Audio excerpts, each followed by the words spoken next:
Gault, a turning point in juvenile justice. Our efficient juvenile justice system plays a very significant part in our delinquency discipline. The rate of juvenile crime has decreased 36% since 1980.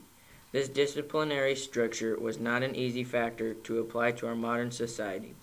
A young boy named Gerald Gault, along with the help of the ACLU, challenged his treatment by taking his case to the U.S. Supreme Court in 1967.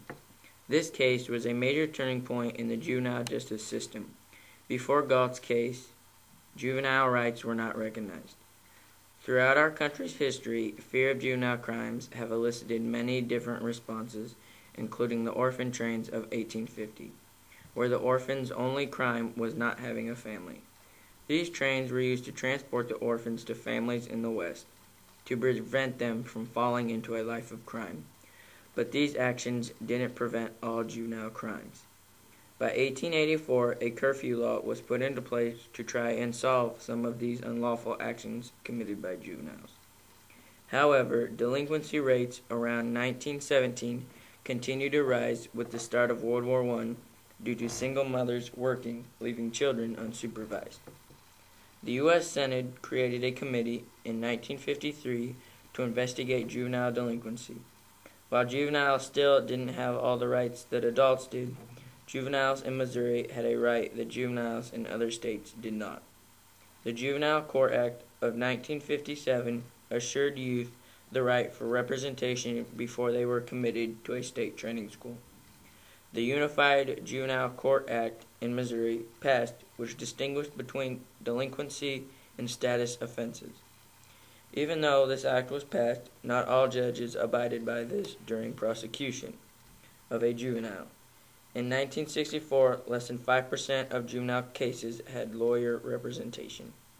And the juveniles, children, were seen to have rights that children did not have before that. The Kent-Gault-Tinker trilogy was a culmination of the juvenile rights revolution, with Gault being the centerpiece. The Kent case found that juveniles must have a due process hearing before being waived to the adult court, but it only applied to the District of Columbia. The Tinker case recognized that students have freedom of speech rights, but Gault had the biggest impact. Gault sparked the renovation of the juvenile justice system. Gerald Gault and his friend Ronald Lewis were accused of making a lewd phone call to a female neighbor. Police arrived at Gault's residence and immediately took him into custody. Gault's parents were not notified of their son's arrest. Gault was then tried in front of his local judge. Gerald was denied many rights, such as facing his accuser, the right to representation, and was unaware of why he was being arrested. After the judge found him guilty, Gault was sentenced to 7 years in a training school for boys in Fort Grant, Arizona.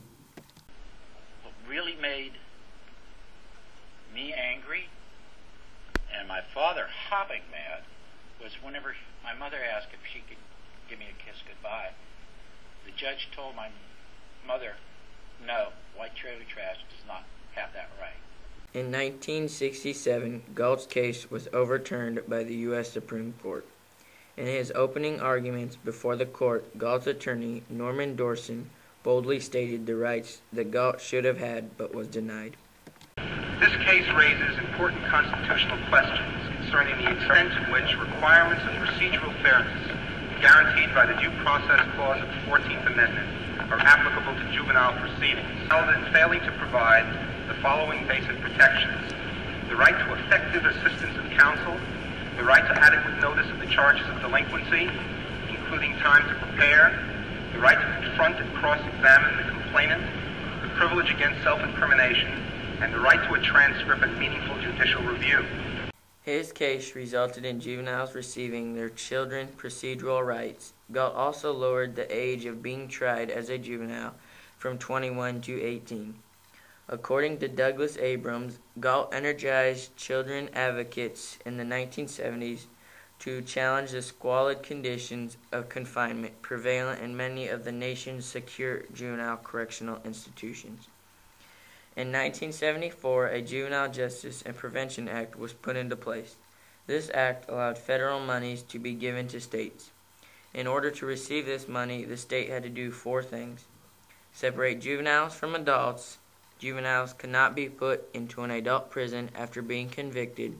The confinement of minority youth could not be disproportionate, and juveniles could only be deinstitutionalized if the state prohibited detention of status offenders. Missouri achieved full compliance with this act of 1974. Many changes began to occur as juvenile rights were slowly being recognized.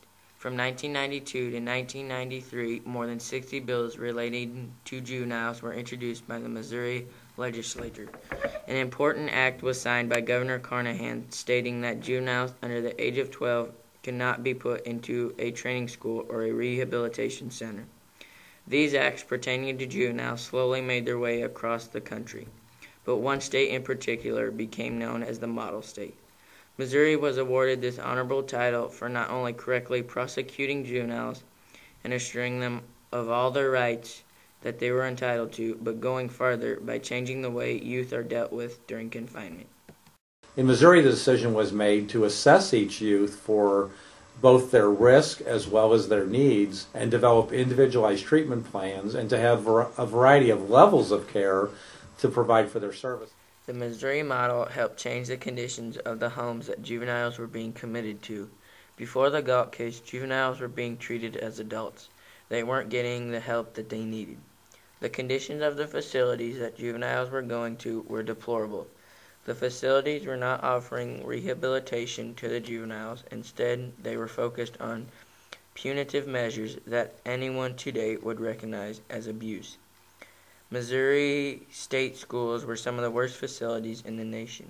When Boonville was closed in 1982, finally, up on the hill, there was a little cemetery with 50 unmarked graves of children who either died from beatings or died of influenza.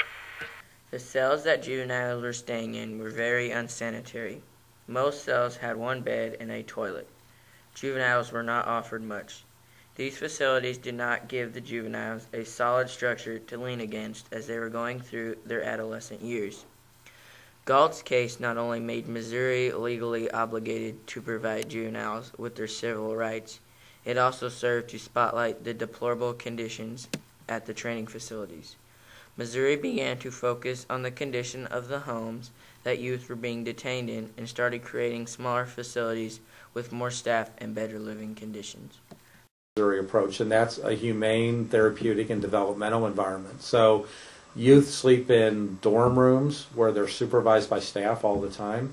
Their living quarters look very much like a living room in someone's home. Their classroom looks very much like a classroom in your high school. With the help offered to them, the juveniles began to thrive and hope for a better future. The homes that juveniles were being committed to had home-like living conditions, with regular bedrooms and their own clothing, a variety of activities for the juveniles to take part in, and a requirement that juveniles acknowledge the responsibilities for their actions. These new homes also showed juveniles how to give back to their community. The young people in our programs actually took responsibility for all of the construction and assembling of this really elaborate, wonderful playground for children that's now in the city park. These children that we are putting behind bars without counsel are our next leaders. If we don't give them the chance to a proper defense, the right to counsel, what kind of leaders are we bringing up?